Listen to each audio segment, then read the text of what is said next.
നമസ്കാരം. എൻട്രാഗൾഡ് എന്ന ഈ ചാനലിലേക്ക് ഏവർക്കും സ്വാഗതം. മലയാള സാഹിത്യ ചരിത്ര നോവലുകളിലെ ചരിത്രവും മിത്തും എന്ന പരമ്പരയിൽ CB രാമൻപിള്ളയുടെ മാർത്താണ്ഡവർമ്മ എന്ന നോവലിലെ ഓരോ അധ്യായത്തിലെയും പ്രസക്ത ഭാഗങ്ങളാണ് നമ്മൾ ഓരോ വീഡിയോയിലൂടെയും നൽകുന്നത്. അപ്പൊ ഇത് 6ാമത്തെ ഭാഗമാണ്. ഓരോ വീഡിയോനും എന്തെങ്കിലും അതിൽ വിശകലനം ആവശ്യമുണ്ടെങ്കിൽ ആ വീഡിയോന്റെ അവസാനം നൽകുന്നതാണ്. വളരെ ചുരുങ്ങിയ സമയത്ത് നൽകാൻ ശ്രമിക്കുന്നതാണ്. പിന്നെ കമന്റുകൾ, അതുപോലെ ലൈക്ക്, ഷെയർ, സബ്സ്ക്രിപ്ഷൻ ഇതൊക്കെ നമുക്ക് ചാനലിന്റെ ഗ്രോത്തിന് ആവശ്യമാണ്. അപ്പൊ ദയവായി എല്ലാവരും സഹകരിക്കുക. ഈ സിമ്പിൾ രേഖപ്പെടുത്തുന്നതിന് പകരം കമന്റ് ആയിട്ട് തന്നെ രേഖപ്പെടുത്തിയാൽ വളരെയധികം ഉപകാരമായിരുന്നു. അപ്പൊ നിങ്ങളുടെ ആ കമന്റിന്റെ അടിസ്ഥാനത്തിലാണ് നമ്മൾ വീഡിയോ ചെയ്യുന്നത്. ഓക്കെ, അപ്പോൾ നമുക്ക് നമ്മുടെ ഇതിന് മുമ്പത്തെ ചെറിയൊരു ഭാഗം പറയാം. കാണാത്തവരുണ്ടെങ്കിൽ ആ ഭാഗങ്ങൾ കണ്ടതിന് ശേഷം ഇത് കാണുന്നതാണ് നല്ലത്. നോവല് വായിച്ച ആളുകൾക്ക് വേണ്ടി അല്ല കേട്ടോ ഈ വീഡിയോ ചെയ്യുന്നത്, അതുകൂടി ഞാൻ പറഞ്ഞോട്ടെ. അപ്പൊ നമുക്ക് ആദ്യത്തെ ഭാഗത്തിൽ പറയുന്ന ഒരു പ്രധാനപ്പെട്ട ഒരു കാര്യം എന്ന് പറയുന്നത് തിരുവിതാംകൂട് എന്ന് പറയുന്ന ഒരു രാജ്യം, അതായത് തലസ്ഥാനമാണ്. തിരുവിതാംകൂറിന് മുന്നേ തിരുവിതാംകൂടായിരുന്നു.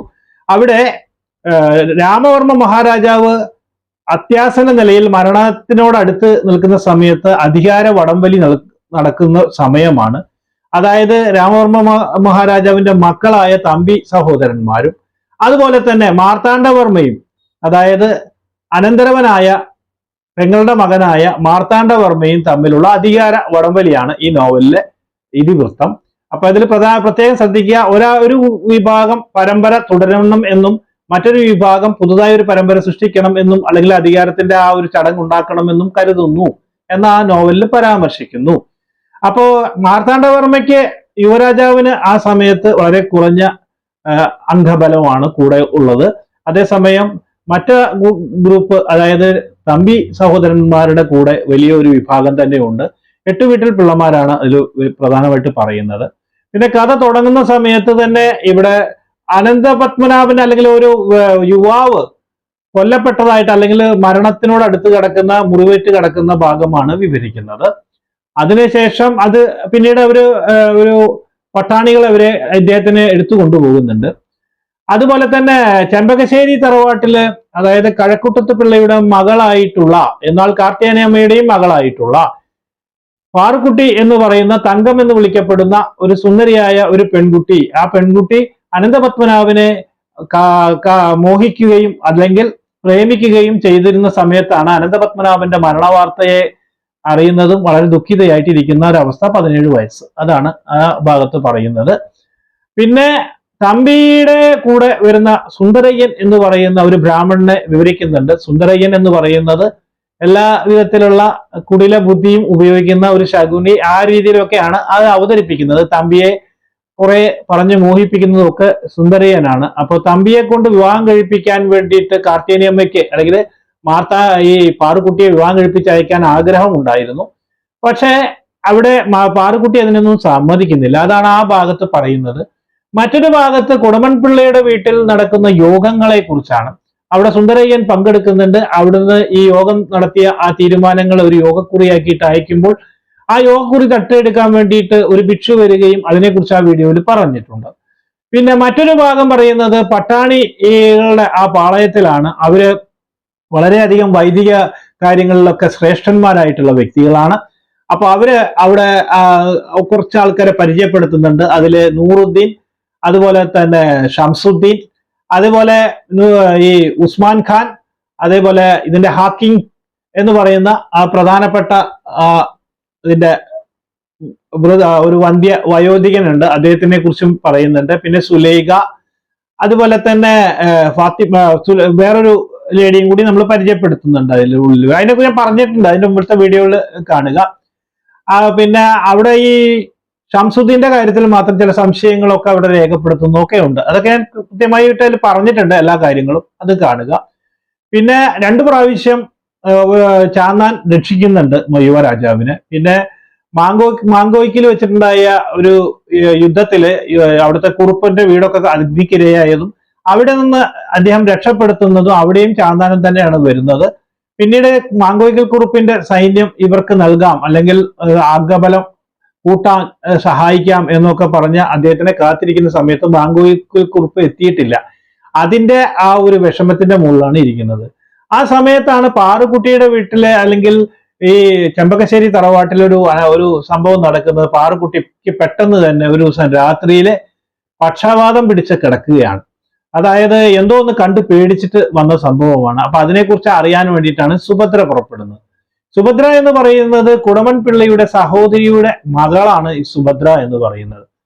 അതായത് സഹോദരിക്ക് വേണ്ടി വിവാഹം കഴിക്കാൻ വേണ്ടി ആലോചനകളൊക്കെ നടത്തിക്കൊണ്ടിരിക്കുന്ന സമയത്ത് സഹോദരിയിലെ ഒരു കുഞ്ഞ് അല്ലെങ്കിൽ ഗർഭം കൊണ്ടു എന്നുള്ള ഒരു വിധം അല്ലെങ്കിൽ അങ്ങനെ ഒരു ശ്രുതി കേൾക്കുകയും കുടമൻ പിള്ള വളരെയധികം രോഷത്തോടു കൂടി വന്ന് ഈ മുടി പിടിച്ച് സഹോദരിയെ വെട്ടിക്കൊല്ലാൻ ശ്രമിച്ചപ്പോൾ കഴക്കൂട്ടത്തെ പിള്ള അത് തടയുകയും ചെവിയിൽ എന്തോ മന്ത്രിക്കുകയും ചെയ്തതായിട്ടാണ് ആ ഭാഗത്ത് വിവരിക്കുന്നത്.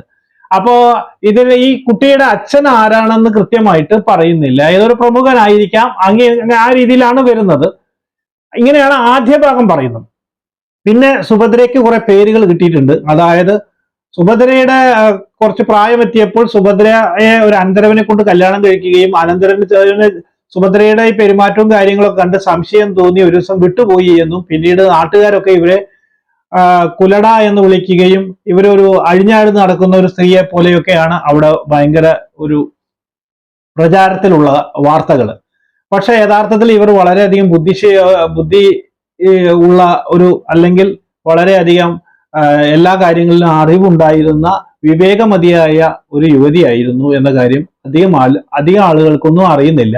അങ്ങനെ പാറുക്കുട്ടിയുടെ വീട്ടിൽ ചെന്ന സമയത്താണ് അവർ കാണുന്ന കുറച്ച് സ്വർണം അവിടെ നിന്ന് മോഷണം പോയിട്ടുണ്ട്. പാറുക്കുട്ടി അന്ന് ബോധം കെട്ട അവസ്ഥയിൽ അല്ലെങ്കിൽ ആ പക്ഷപാതം പിടിച്ച അവസ്ഥയിൽ. അപ്പൊ അതിനെക്കുറിച്ച് അന്വേഷണം നടക്കുന്നുണ്ട്. അവിടെ ഒരു ശംഖു ആശാൻ എന്ന് പറയുന്ന ഒരു വയസ്സനുണ്ട്. അദ്ദേഹമാണ് ആയുധപ്പുരയുടെയും ആ വീടിന്റെയൊക്കെ ചുമതലക്കാരനായിട്ടുള്ളത്. ഒരു വയസ്സനായ ഒരു വ്യക്തിയാണ്. അദ്ദേഹത്തിന് ആശാൻ എന്നാണ് വിളിക്കുന്നത്. ഇത്രയും കാര്യങ്ങളാണ് നമ്മൾ ആ ഭാഗത്ത് പറഞ്ഞിരിക്കുന്നത്. അപ്പൊ ഇവിടെ 2-3 ചോദ്യങ്ങളുണ്ട്. അനന്തപത്മനാഭൻ യഥാർത്ഥത്തിൽ മരണപ്പെട്ടോ? അതേപോലെ തന്നെ ഈ ചാന്നാൻ ആര്, ഭ്രാന്തൻ ആര്, ഭിക്ഷു ആര്, ഇങ്ങനെയുള്ള കുറെ ക്വസ്റ്റ്യൻസ് ഉണ്ട്. അല്ലെ സുന്ദരയ്യനെ രക്ഷപ്പെടുത്തി കൊണ്ടുവരാൻ ഒരു സന്ദർഭത്തിൽ സുന്ദരയ്യൻ ഭിക്ഷുവിനെ കൊല്ലും എന്നുള്ള സന്ദർഭം വന്ന സമയത്ത് ഭിക്ഷു അരയിൽ നിന്ന് കടാരി എടുക്കുകയും പക്ഷെ കുത്തി കൊല്ലുന്നില്ല. അതുപോലെ സുന്ദരയ്യൻ വെള്ളത്തിൽ മുങ്ങി താഴുന്ന സമയത്ത് അദ്ദേഹത്തിനെ രക്ഷപ്പെടുത്തി കരയിലേക്ക് എത്തിക്കുന്നതും ഭിക്ഷു തന്നെയാണ്. അപ്പൊ ആരായിരിക്കും ഇത്? അങ്ങനെയുള്ള കുറെ ക്വസ്റ്റ്യൻസ് ഒക്കെ അതിൽ നമ്മൾ പറഞ്ഞിട്ടുണ്ട്. അപ്പൊ ഇനി നമുക്ക് ബാക്കിയുള്ള ഭാഗങ്ങൾ കാണാം. അങ്ങനെ യുവരാജാവും പരമേശ്വരൻ പിള്ള എന്ന് പറയുന്ന അദ്ദേഹത്തിന്റെ കൂടെ എപ്പോഴും അനുചരനായിട്ട് നടക്കുന്ന സന്തത സഹചാരിയായിട്ടുള്ള വ്യക്തിയും അവിടെ ഒരു സ്ഥലത്ത് നിൽക്കുകയാണ്. അപ്പോൾ ഇടവപ്പാതി കഴിഞ്ഞ് ഉള്ള സമയമാണ്. എന്നാൽ മഴ ഇങ്ങനെ പെയ്യുന്നുണ്ട്, ചാറുന്നുണ്ട്, പക്ഷെ നല്ല കാറ്റുണ്ട്, ഇരുട്ടാണ്. ആ സമയത്ത് ഒരു വടവൃക്ഷത്തിന്റെ ചുവട്ടിലാണ് അവർ നിൽക്കുന്നത്. ആ വടവൃക്ഷത്തിന്റെ ചുവട്ടിൽ നിൽക്കുന്ന സമയത്ത് മാങ്കോയ്ക്കൽ കുറുപ്പ് ഇപ്പൊ എവിടെയാണ് എന്ന് അറിയണം. അദ്ദേഹം അവിടുന്ന് പുറപ്പെട്ടു, പക്ഷേ അദ്ദേഹം ഇവിടെ എത്തിയിട്ടില്ല. അപ്പൊ ഇവരുടെ ആരുടെയോ തടവിൽ പെട്ടിട്ടുണ്ട് അദ്ദേഹം എന്നുള്ള ഒരു വാർത്ത കിട്ടിയപ്പോൾ അത് അറിയാൻ വേണ്ടിയിട്ടാണ് യുവരാജവും പരമേശ്വരൻ പിള്ളയും എത്തിയിരിക്കുന്നത്. ആ സമയത്താണ് രാമനാമഠം ആ വഴിക്ക് പോകുന്നത്. രാമനാമഠം എപ്പോഴും സുഭദ്രയുടെ അടുത്തേക്ക് ഭയങ്കരമായിട്ട് കുഴഞ്ഞ് സംസാരിക്കുന്ന ഒരു വ്യക്തിയാണ്. എന്ന് പറഞ്ഞാൽ നല്ലോണം മദ്യസേവയും സ്ത്രീ ഇത് നോക്കുന്നുണ്ട്. പക്ഷെ എന്നാൽ കാര്യങ്ങൾ അറിയാൻ വേണ്ടിയാണ് രാമനാമഠത്തിനെ സുഭദ്ര ഉപയോഗിക്കുന്നത്. യഥാർത്ഥത്തിൽ രാമനാമഠത്തിനോട് സ്നേഹമൊന്നുമില്ല, തമ്പിയോടും ഇല്ല. തമ്പിയിൽ നിന്നും ചില രഹസ്യങ്ങൾ സുഭദ്ര അറിയുന്നുണ്ട്. ആ രഹസ്യങ്ങൾ അറിഞ്ഞതോടുകൂടി തമ്പിക്ക് അല്ലെങ്കിൽ സുന്ദരയ്യന് സുഭദ്രയെ കൊല്ലണം എന്നുള്ള ഒരു വലിയ ഒരു ആഗ്രഹം ഉണ്ടായി. കാരണം ഈ രഹസ്യം പുറത്തു പോകരുത് എന്നുള്ളത് കൊണ്ട് അതിനുള്ള ചില ചടുലമായ കാര്യങ്ങളൊക്കെ നടത്തുന്നുണ്ട്. ഇവിടെ നടക്കുന്നത് 18-ാമത്തെ അധ്യായത്തിലെ 18-ാമത്തെ അധ്യായമാണ് നമ്മൾ പറയുന്നത്. അപ്പൊ അതിൽ പറയുന്ന ചില കാര്യങ്ങൾ, ഒന്നാമത്തെ കാര്യം എന്ന് പറയുന്നത് ഈ ഞാൻ പറഞ്ഞില്ലേ, ഇവിടെ നിൽക്കുന്ന ഈ വടവൃക്ഷത്തിന്റെ ചുവട്ടിൽ ഇവർ നിൽക്കുന്ന സമയത്ത് രാമനാമഠം ഇങ്ങനെ പറഞ്ഞു പോകുന്നുണ്ട്. കഴക്കൂട്ടത്ത് പിള്ള ആരാണ്? അദ്ദേഹത്തിന്റെ അടുത്താണ് ഈ മാങ്കോയ്ക്കൽ കുറുപ്പിന്റെ കളി. അങ്ങനെ ഇങ്ങനെ മാങ്കോയ്ക്കൽ കുറുപ്പ് ഒരു നിസ്സാരനായ ഒരു വ്യക്തി എന്നൊക്കെ രീതിയിൽ ഇങ്ങനെ പറഞ്ഞിട്ട് ഇങ്ങനെ പോകുന്നുണ്ട്. അത് പോകുന്നത് എന്താ വെച്ച് കഴിഞ്ഞാൽ അപ്പൊ ഏകദേശം ഇവർക്ക് മനസ്സിലായി കഴക്കൂട്ടത്ത് പിള്ളയുടെ അടുത്താണോ എന്നൊരു സംശയം. കുറച്ചു കഴിഞ്ഞ സമയത്ത് ഒരു സ്ത്രീ അതിൽ കൂടെ കടന്നു പോകുന്നുണ്ട്. അത് സുന്ദരയ്യന്റെ ഭാര്യയാണ്. അപ്പോ ഇവര് തമ്മിൽ ചർച്ച ചെയ്യാണ്, മാർത്താണ്ഡവർമ്മയും പിള്ളയും കൂടിയിട്ട്. അപ്പോ തിരുമുഖത്ത് പിള്ള എന്ന് പറയുന്ന ഒരു പ്രമുഖനായിട്ടുള്ള ഒരു ദിവാൻ അല്ലെങ്കിൽ ദളവ, അദ്ദേഹത്തിന്റെ സഹായം ഇവർക്ക് ആവശ്യമുണ്ട് യുവരാജാവിന്. അപ്പൊ അതിനു വേണ്ടിയിട്ട് ഇദ്ദേഹം ഒരു എഴുത്തൊക്കെ എഴുതിയിട്ട് ഇദ്ദേഹം കാലക്കുട്ടി എന്ന് പറയുന്ന മറ്റൊരു അനുചരനായിട്ടുള്ള ഒരാളെ അയക്കുന്നുണ്ട്. അപ്പൊ ഒരു മുദ്രമോതിരവും കൊടുക്കുന്നുണ്ട്. പക്ഷെ കാലക്കുട്ടിയുടെ മനസ്സ് മാറി അത് അദ്ദേഹം മറുപക്ഷത്ത് ചാടി എന്നുള്ള വിവരം ഏകദേശം ഇവർക്ക് മനസ്സിലായി. കാരണം സുന്ദരയ്യൻ വേറെ ചില കാര്യങ്ങൾ പൊടിക്കൈകൾ ചെയ്യുന്നുണ്ട്. ഈ കാലക്കുട്ടിയുടെ മകളെയാണ് സുന്ദരയ്യൻ കല്യാണം കഴിക്കുന്നത്. അതോടുകൂടിയിട്ട് ആ ബന്ധം അങ്ങനെ പോയി എന്ന് ഇവർക്ക് മനസ്സിലായി. ഈ സമയത്താണ് രാമയ്യൻ വരുന്നത്. രാമയ്യൻ എന്ന് പറയുന്നത് മാർത്താണ്ഡവർമ്മയുടെ അല്ലെങ്കിൽ ഒരു ബുദ്ധിരാക്ഷസനായ എല്ലാ കാര്യങ്ങളും ഉപദേശിക്കുന്ന കൂടെ നിൽക്കുന്ന ഒരു ബ്രാഹ്മണനാണ്. അപ്പൊ അദ്ദേഹം പോയിട്ട് ഈ വിവരങ്ങൾ അറിയാൻ വേണ്ടി നിൽക്കുന്ന സമയത്ത് ഇവർ പറഞ്ഞു, എന്തായാലും ഒന്നുകിൽ കഴക്കൂട്ടത്ത് പിള്ളയുടെ വീട്ടിലായിരിക്കും, അല്ലെങ്കിൽ ചെമ്പകശ്ശേരി ആയിരിക്കും. കാരണം ഇവിടെ രണ്ടിടത്തും മാത്രമേ നിലവറയുള്ളൂ. അപ്പൊ നിലവറയിൽ അല്ലെങ്കിൽ ഇവരെ സംരക്ഷിക്കാൻ ബുദ്ധിമുട്ടാണ്, അതുകൊണ്ട് ഈ ഭാഗത്ത് നോക്കാം എന്ന് പറഞ്ഞുകൊണ്ട്, എന്നാൽ ഈ ഭാഗത്ത് ഞാനൊന്ന് പോയി നോക്കാം എന്ന് പറഞ്ഞിട്ട് ഇവർ പോകുന്നുണ്ട്. സുന്ദരയ്യന്റെ വീട്ടിലേക്ക് അവിടെ ചെല്ലുന്ന സമയത്ത് അവിടെ വേറെ കോടാങ്കി അല്ലെങ്കിൽ വേറൊരു പാണ്ഡ്യദേശത്ത് നിന്ന് വന്ന ഒരാളും കൂടി ഉള്ളതുകൊണ്ട് അദ്ദേഹത്തിന് വാഴയുടെ ഇടയിൽ നിന്ന് കുറച്ച് കാര്യങ്ങൾ ഗ്രഹിച്ച് അദ്ദേഹം മടങ്ങി വരികയാണ്. അതേസമയം മറ്റൊരു ഭാഗത്തേക്ക് പോകുമ്പോൾ, അതായത് ഈ വേലിപ്പിള്ളയുടെ അദ്ദേഹത്തിന്റെ വീട്ടിലേക്ക് ചെല്ലുന്നു, അല്ലെങ്കിൽ കുടമൻ പിള്ളയുടെ വീട്ടിലേക്ക് ചെല്ലുന്നു. ആ ഭാഗത്ത് ചെല്ലുന്ന സമയത്താണ് ആനന്ദം വരുന്നത്. അപ്പൊ അതിനു മുമ്പ് വേറെ ചില വാർത്തകൾ കിട്ടിയിരുന്നു. അതായത് സുന്ദരയ്യന് ഏകദേശം ഒരു ബ്രാഹ്മണൻ വന്നിട്ട് ഈ പട്ടാണികളുടെ അടുത്ത് വന്ന് വിഷം ചോദിച്ചിരുന്നു. ആ വിഷം ചോദിച്ചപ്പോ അദ്ദേഹം, അവിടുത്തെ ആള് വിവേകം കൊണ്ട്, ആ ചെറുപ്പക്കാരനായ ആള് അദ്ദേഹം വിഷത്തിന് പകരം വിഷമാണെന്ന് പറഞ്ഞ് വേറൊരു സാധനം കൊടുത്തു വിട്ടിരുന്നു. അത് ആർക്ക് വേണ്ടിയുള്ളതാണ്? അപ്പൊ ഇവര് ധരിക്കുന്നത് തമ്പി പാറുക്കുട്ടിയെ കൊല്ലാൻ വേണ്ടി ശ്രമിക്കുന്നതാണോ, അതല്ല ഈ വിവരം അറിയാതെ ഇരിക്കാൻ വേണ്ടി യുവരാജാവിനെ കൊല്ലാതിരിക്കാനോ ആണോ, അല്ല സുഭദ്രയെ കൊല്ലാതിരിക്കാനോ? അവസാനം സുഭദ്രയ്ക്ക് ഏകദേശം മനസ്സിലായി ഇത് സുന്ദരയ്യൻ എന്നെ തട്ടാൻ വേണ്ടിയിട്ടുള്ള പരിപാടിയാണ്. കാരണം ഈ രഹസ്യങ്ങൾ ഞാൻ അറിഞ്ഞല്ലോ തമ്പിയിൽ നിന്ന്. അപ്പൊ അതുകൊണ്ട് ഈ രഹസ്യം പുറത്തു പോകാതിരിക്കാൻ വേണ്ടിയിട്ടാണ് അദ്ദേഹം ചിരിക്കുന്നത്. ഏകദേശം ഒരു തീർപ്പായിട്ടില്ല. അങ്ങനെ ഇരിക്കുന്ന സമയത്താണ് സുന്ദരയ്യന്റെ ഭാര്യ ആനന്ദം കുറച്ച് പലഹാരങ്ങളായിട്ട് വരുന്നത്. അപ്പൊ ഏകദേശം ഈ സുഭദ്രയ്ക്ക് അറിയണം ഈ കൃത്യത്തിന് ആനന്ദത്തിനും കൂടി പങ്കുണ്ടോ. അപ്പൊ അതൊരു ഭയങ്കര വർണ്ണനയൊക്കെ ഉണ്ട്, സൗന്ദര്യ വർണ്ണനയും കാര്യങ്ങളൊക്കെ പറയുന്നുണ്ട്. ഈ ആനന്ദം എന്ന് പറയുന്നത് വലിയ സൗന്ദര്യമൊന്നും ഇല്ല, ഒരു ചെറിയൊരു മലയാളത്തിന്റെ ഒരു സ്ത്രീത്വം ഉണ്ടെങ്കിൽ ആ സ്ത്രീക്ക് ഇതിനെക്കുറിച്ച് അറിയില്ല. സുന്ദരയ്യൻ പലഹാരം തന്നപ്പോൾ ഞാൻ കൊണ്ടുവന്ന് കൊടുക്കാൻ വേണ്ടി നിന്നതാണ്. അപ്പൊ എന്തുകൊണ്ട് സുന്ദരയ്യൻ വന്നില്ല എന്ന് ചോദിച്ചപ്പോൾ പറയുന്നുണ്ട്, സുന്ദരയ്യന് ഇവിടെ വന്നു കഴിഞ്ഞാൽ വാഗ്വാദത്തിനൊക്കെ നിൽക്കുമ്പോൾ കുറെ സമയം പോകും, പക്ഷെ അവിടെ തമ്പി അദ്ദേഹം അവിടെ കാത്തു നിൽക്കുന്നുണ്ട്, അതുകൊണ്ട് ഞാൻ അങ്ങോട്ട് പോവുകയാണ് എന്ന് സുന്ദരയ്യൻ പറഞ്ഞു പോയി എന്നാണ്. അങ്ങനെ ഇവർ സംസാരിച്ചു കൊണ്ടിരിക്കുന്നതിന്റെ ഇടയിൽ ഒരു നിഴല് തെക്കോട്ട് പോകുന്നതായിട്ട് ഇവർ കാണുന്നുണ്ട്. അങ്ങനെ അത് കാണുന്ന സമയത്ത് ഇവര് എഴുന്നേറ്റ് നോക്കിയപ്പോഴേക്കും മനസ്സിലായില്ല. അപ്പൊ ഇവര് സുഭദ്ര വിചാരിക്കും ഒന്നുകിൽ സുന്ദരയ്യനായിരിക്കാം, അല്ലെങ്കിൽ വേറെ ആരെങ്കിലും ഈ ചാര വൃത്തിയിലേക്ക് വണ്ടി വന്നതായിരിക്കാം എന്ന് മനസ്സിലാക്കി. അങ്ങനെയാണ് ചില രഹസ്യങ്ങൾ അറിയുന്നത്.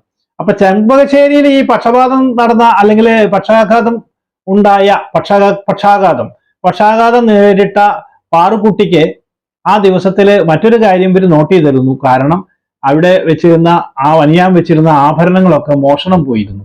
അത് എവിടെയാണ് എന്നുള്ളതാണ്. അങ്ങനെ ഈ ആനന്ദത്തിന്റെ വർത്തമാനത്തിന്റെ ഇടയ്ക്ക് ഈ കോടാങ്കിയെ കുറിച്ച് പറയുന്നു, അത് ശല്യമാണ് എന്ന് പറയും, ഇവർ തമ്മിൽ നല്ല ബന്ധമാണ്. അങ്ങനെ ഈ സ്വർണം കൊണ്ടുവന്നതിനെ കുറിച്ചിട്ട് പറയുന്നുണ്ട്. അപ്പോൾ കുറച്ച് സ്വർണവും വെള്ളിയും ഒക്കെ ഉണ്ട് അതിലെന്ന് പറഞ്ഞു. അപ്പൊ ഏകദേശം ഊഹമായി ഇത് അവിടുന്ന് മോഷ്ടിച്ചാണ് സുന്ദരയ്യനാണ് ഇത് മോഷ്ടിച്ചു കൊണ്ടുവന്നത് എന്ന് സുഭദ്രയ്ക്ക് ഏകദേശം മനസ്സിലായി. അപ്പോ അതിനുശേഷം ഈ എല്ലാ കാര്യങ്ങളൊക്കെ മനസ്സിലാക്കി ഇത് കഴിഞ്ഞതിന് ശേഷം ഈ ആനന്ദത്തിനെ പറഞ്ഞയക്കുന്നു. ആനന്ദത്തിനെ പറഞ്ഞയച്ചതിന് ശേഷം ഏതായാലും പലഹാരം ഭക്ഷിക്കുന്നില്ല, മനസ്സിലായി. അവിടെ വിളക്കില് ഈ പലഹാരം ഇങ്ങനെ തീയിലിങ്ങനെ കാണിച്ച സമയത്ത് അതൊരു ഇളം നീല നിറത്തിൽ കുറച്ച് വെള്ളത്തിന്റെ അംശമൊക്കെ ഉള്ളത് കൊണ്ട് അത് കത്തി അങ്ങനെ നശിച്ചു പോകുമ്പോൾ മനസ്സിലായി അദ്ദേഹം വളരെ ബുദ്ധിയുള്ള ആളാണ്, ഈ വിഷം കൊടുത്ത ആള് എന്ന് മനസ്സിലായി. എന്നിട്ട് പെട്ടെന്ന് തന്നെ എന്താണ് ചെയ്യേണ്ടതെന്ന്, അപ്പോഴേക്കും രാമനാമടം തിരിച്ചു വരുന്നുണ്ട്. രാമനാമടം കുറച്ച് കഴിഞ്ഞ് തിരിച്ചു വന്നിട്ട് തമ്പിയുടെ അടുത്താണ് ആദ്യം പോകുന്നത്. തമ്പി ഗൃഹത്തിലേക്കാണ്, 19ാമത്തെ അധ്യായത്തിലാണ് ഇത് പറയുന്നത്. അവിടെ തമ്പി ഗൃഹത്തില് വെച്ചിട്ട് സുന്ദരയ്യനും വരുന്നുണ്ട്. അപ്പൊ രാമനാമടവും സുന്ദരയ്യനും കൂടി ഈ തമ്പിയും കൂടി കുറെ നേരം സംസാരിക്കുന്നുണ്ട്. ആ സംസാരിക്കുന്നതിന്റെ ഇടയിൽ തമ്പിയുടെ, അതായത് രാമനാമടത്തിന്റെ ചെവിയിൽ തമ്പി എന്തോന്ന് മന്ത്രിക്കുന്നുണ്ട്. അത് എന്താണ് മന്ത്രിച്ചത് എന്ന് അറിയാൻ വേണ്ടിയുള്ള താല്പര്യത്തിൽ ആ സമയത്താണ് സുന്ദരയ്യൻ വരുന്നത്. സുഭദ്രയെ അപായപ്പെടുത്താൻ വേണ്ടി പറഞ്ഞയച്ച കാര്യമാണോ ഈ രാമനാമടത്തിനോട് പറഞ്ഞത് എന്ന രീതിയിൽ മുഖത്തേക്ക് നോക്കി ആരുടെ, യുവരാജാവിന്റെ. പക്ഷെ യുവരാജാവ് കണ്ണുകൊണ്ട് കാണിച്ചോ, പേടിക്കേണ്ട അതൊന്നും അല്ല എന്ന രീതിയിൽ. എന്നിട്ട് യുവരാജാവ് ഭയങ്കരമായിട്ട് ഇതൊക്കെ പറയുന്ന, സോറി യുവരാജാവ് അല്ല തമ്പി. അപ്പൊ തമ്പിയെ നോക്കി മനസ്സിലാക്കി. അങ്ങനെ തമ്പി എന്ത് ചെയ്തു, എന്തായാലും ഒരു വാക്ക് പറയുന്നുണ്ട്. അതായത് രാമനാമടവും അതുപോലെ തന്നെ സുന്ദരയ്യനും എൻ്റെ വലം കൈയും ഇടം കൈയുമാണ് എന്ന് പറഞ്ഞു. അപ്പോ ആദ്യം പറഞ്ഞത് രാമനാമടത്തിനായതുകൊണ്ട് ഒരു ചെറിയൊരു നീരസം സുന്ദരയ്യന്റെ മുഖത്തുണ്ടായെങ്കിലും സന്തോഷമായി. മാത്രമല്ല ഒരു സർവാധികാരിയാക്കാം എന്ന ഒരു വാഗ്ദാനവും നൽകുന്നുണ്ട് രാമനാമടത്തിന്. ഈ സന്തോഷത്തിലാണ് രാമനാമടം എല്ലാം സേവിച്ച് വീണ്ടും സുഭദ്രയുടെ അടുത്ത് വരുന്നത്. സുഭദ്ര വളരെയധികം അങ്ങനെ മോഹിപ്പിക്കും രാമനാമടത്തിനെ. അപ്പൊ ഈ രഹസ്യങ്ങൾ ആദ്യം പറയുന്നില്ലെങ്കിൽ ഈ മോഹത്തിന്റെ മുകളിൽ രാമനാമടത്തിന് കൺട്രോൾ വിട്ട് അവിടുത്തെ എല്ലാ രഹസ്യങ്ങളും പറയുകയാണ്. അത് കഴിഞ്ഞിട്ട് രാമനാമടം തിരിച്ചു പോകുന്നു. തിരിച്ചു പോയ ഉടനെ വീണ്ടും തിരിച്ചു പോകുന്നത് എങ്ങോട്ടാ? തമ്പിയുടെ അടുത്തേക്ക് തന്നെയാണ്. കാരണം സർവാധികാരി ആകാനുള്ള ആ മോഹം അതാണ് അതിൽ പറയുന്നത്. അതുകൊണ്ട് അങ്ങോട്ട് പോവാണ്. സുഭദ്ര ഉടനെ തന്നെ ഒരു ഓല എടുക്കുന്നു. ആ ഓലയിൽ അതിൽ കുറച്ച് കാര്യങ്ങൾ എഴുതുന്നുണ്ട്. അതായത് പ്രധാനമായിട്ട് ചുള്ളിയിൽ മാർത്താണ്ഡ പിള്ളയും വേലുക്കുറുപ്പും യുവരാജാവിനെ അപായപ്പെടുത്താൻ വരുന്നുണ്ട്. അതുകൊണ്ട് എപ്പോഴും ഉറങ്ങാതെ സൂക്ഷിച്ചോളൂ, തല സൂക്ഷിച്ചോളൂ എന്ന് പറഞ്ഞിട്ട് ഒരു കുറിപ്പ് എഴുതുന്നുണ്ട്. എന്നിട്ട് അവിടെയുള്ള അനുചരന്മാരെ വിളിച്ചിട്ട് നമുക്ക് ഏറ്റവും വിശ്വാസമുള്ള കുറച്ച് പേരെ കൊണ്ടുവരാൻ പറയുന്നു. അങ്ങനെ കുറച്ച് പേരെ കൊണ്ടുവന്നു. ആ കൊണ്ടുവന്ന് 10-12 പേരുണ്ടായിരുന്നു. അപ്പൊ ഒരാളെ വിളിക്കുന്നു. അയാളുടെ പേരാണ് ശങ്കരാചാർ എന്നാണ് കൊടുത്തിരിക്കുന്നത്. ശങ്കരാചാരെ വിളിച്ചിട്ട് പറഞ്ഞു, നല്ല ആരോഗ്യമുള്ള നല്ല ഒരു ആയുധം കയ്യിൽ വെച്ചോ, എന്നിട്ട് ഈ കുറിപ്പ് കൊണ്ടുപോയിട്ട് യുവരാജാവിന്റെ അടുത്ത് എത്തിക്കണം. യുവരാജാവ് പള്ളിയുറക്കത്തിലാണ് എന്നുണ്ടെങ്കിൽ ആ ഉള്ളിലേക്ക് പോകാൻ സമ്മതിച്ചില്ലെങ്കിൽ ബഹളം കൂട്ടണം.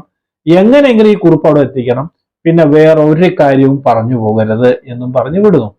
അങ്ങനെ അതാണ് ഈ ശങ്കരാചാര്യനെ അയക്കുന്നു. പിന്നെ അടുത്തത് കുറച്ച് പേരെ ഇന്നെടുത്തു. 2 പേരെ മാറ്റി നിർത്തി ബാക്കി 10 പേരെ ഇതാക്കിയിട്ട് പറയുന്നു, നിങ്ങൾ ഒരു കാര്യം ചെയ്യണം. ഈ കാലക്കുട്ടി പിള്ളയുടെ വീട്ടിൽ പോവുക, അവിടെയുള്ള സകലതും കൊള്ളയടിക്കുക, ഒന്നും ബാക്കി വെക്കരുത്. പക്ഷെ സ്ത്രീകളെ ഉപദ്രവിക്കരുത്, ഒന്നും ചെയ്യരുത്. അതുപോലെ തന്നെ അവിടെയുള്ള കോടാങ്കീനെ മുറുക്കി കെട്ടുക. ആ കെട്ട് മറ്റൊരു വന്നിട്ട് അഴിച്ചാലും 2 നാഴിക കഴിഞ്ഞിട്ട് അത് അഴിക്കാൻ പറ്റുള്ളൂ. അങ്ങനത്തെ ഒരു കെട്ട് കെട്ടാൻ പറയുന്നു. അത് കഴിഞ്ഞ് അവരെ പറഞ്ഞയക്കുന്നു. അത് കഴിഞ്ഞിട്ട് പിന്നെ ഉണ്ടായിരുന്ന പപ്പുവിനെ വിളിച്ചിട്ട് പറയുന്നു, നീ തമ്പിയുടെ വീട്ടിൽ പോവുക, അവിടെ പോയിട്ട് നന്നായിട്ട് കരയുക, എന്നിട്ട് ഞാൻ മരിച്ചു പോയതായിട്ട് പറയുക, അവരെന്താ സംസാരിക്കുന്നത് ഒക്കെ ശ്രദ്ധിക്കുക, വേറെ ഒന്നും പറയരുത് എന്ന് പറഞ്ഞു. അപ്പൊ അതിന് പറഞ്ഞു, ശരി ഞാൻ പറയാം, എനിക്ക് തോളിലിടാൻ ഒരു നല്ലൊരു നേരിയ തന്നാൽ മതി എന്ന് പറയുന്നു. അപ്പൊ 1 അല്ല 4 തരാമെന്ന് സുഭദ്ര പറയുന്നു. അങ്ങനെയാണ് അവിടെ അയക്കുന്നത്. ഇനി അടുത്ത രംഗം വരുന്നത്, ഇനി 19-ാമത്തെ അധ്യായമാണ് ഞാനിപ്പോ പറഞ്ഞത്. പിന്നെ 20-ാമത്തെ അധ്യായത്തില് നടക്കുന്ന സംഭവങ്ങളാണ് പറയുന്നത്. അതായത് അതിൽ കുറച്ച് ഭാഗം ഞാൻ പറയുന്നത്, മുഴുവനും ഞാൻ ഈ ഭാഗം പറഞ്ഞു. ഇപ്പൊ തന്നെ വീഡിയോ അല്ലാതെ നീണ്ടുപോയി. അപ്പോ അവിടെ യുവരാജാവ് അവിടെ ചർച്ചയൊക്കെ നടന്ന് അവിടുന്ന് കൊട്ടാരത്തിന്റെ അവിടുന്ന് ഇങ്ങനെ നടന്നു പോകുമ്പോൾ ഇരുട്ടാണ് എല്ലാം. ആ സമയത്ത് നടന്നു പോകുന്ന സമയത്ത് പുറകിൽ നിന്ന് ഒരു വളരെ വളരെ ബലിഷ്ഠാകാരമായ ഒരാള് ഖണ്ഡം, അതായത് വാളെടുത്തിട്ട് വെട്ടാൻ ശ്രമിക്കുകയാണ്. യുവരാജാവിന്റെ കഴുത്ത് വെട്ടാൻ വേണ്ടി ശ്രമിക്കുന്ന സമയത്ത് പെട്ടെന്ന് തന്നെ പുറകിൽ നിന്ന് ഒരാൾ വന്ന് ഈ വെട്ടുന്ന ആ കൈ അങ്ങ് മുറുക്കി പിടിക്കുകയാണ്. ബലിഷ്ഠകാരമായ കൈയാണ്, ഇദ്ദേഹത്തിന് പറ്റുന്നില്ല. അപ്പൊ അദ്ദേഹം ആരാണ് എന്നെ തടഞ്ഞതെന്ന് നോക്കുന്നു. ഇവിടെ ഭയങ്കര മൽപ്പിടുത്തം നടക്കുന്നു. ആ മൽപ്പിടുത്തം നടത്തുന്നതിനിടയിൽ ഈ വ്യക്തി തന്നെ തടയാൻ വന്ന ആളെ വെട്ടി മുറുക്കി അങ്ങ് ഇരുട്ടിലൂടെ ഓടുകയാണ്. ഈ കോലാഹലം കണ്ടിട്ടാണ് യുവരാജാവ് തിരിഞ്ഞു നോക്കുന്നത്. അതിൽ ശത്രുവാണോ മിത്രമാണോ എന്നത് അറിയില്ല. ഒരാൾ ഓടിപ്പോകുന്നത് കാണുന്നു. ഓടിപ്പോകുന്ന ആളുടെ അടുത്തേക്ക് പിന്നാലെ ഓടാതെ ആരാണ് എന്നെ രക്ഷിക്കാൻ വന്ന ആള് എന്നറിയാൻ വേണ്ടി നോക്കുമ്പോൾ അദ്ദേഹം ഉറക്കെ പരമേശ്വരൻ പിള്ളയൊക്കെ വിളിക്കുന്നു. അവരൊക്കെ ഓടി വരുന്നു. അപ്പൊ ഇദ്ദേഹം പറയുന്നു, ഒറ്റ കാര്യമുള്ളൂ, മരണത്തിന്റെ ആ അവസാനത്തെ ഇതിലാണ്, ഒറ്റ കാര്യം പറയുന്നുള്ളൂ, എഴുത്ത് എന്ന് പറയുന്നു. ആ എഴുത്ത് എന്ന് പറഞ്ഞ് അയാൾ മരിക്കുകയാണ്. എന്തായാലും തനിക്ക് തന്നെ രക്ഷിച്ച ഈ ഒരു മഹാത്മൻ ആരാണ് എന്നുള്ളത് വേറെ ഒന്നും പറയുന്നില്ല. അപ്പൊ ആ എഴുത്തിൽ ഇങ്ങനെ കൊടുത്തിരിക്കുന്നു, വളരെയധികം ശ്രദ്ധിക്കാൻ. നേരത്തെ ഞാൻ പറഞ്ഞ പോലെ അത് വായിച്ചു നോക്കിയപ്പോൾ തന്നെ രക്ഷിക്കാൻ വേണ്ടി വന്ന ആളാണ് എന്ന് മനസ്സിലാക്കുന്നു. ഇവിടെയാണ് 19-ാമത്തെ അധ്യായത്തില് തുടക്കം. ഇനി ബാക്കിയുള്ള ഭാഗം ഞാൻ മുഴുവനും പറയുന്നില്ല, വീഡിയോ നീണ്ടുപോകുള്ളൂ. അത് നമുക്ക് 7-ാമത്തെ ഭാഗത്തില് കേൾക്കാം. അപ്പോ വീണ്ടും നമുക്ക് അടുത്ത വീഡിയോയിൽ കണ്ടുമുട്ടാം. എല്ലാവർക്കും നന്ദി.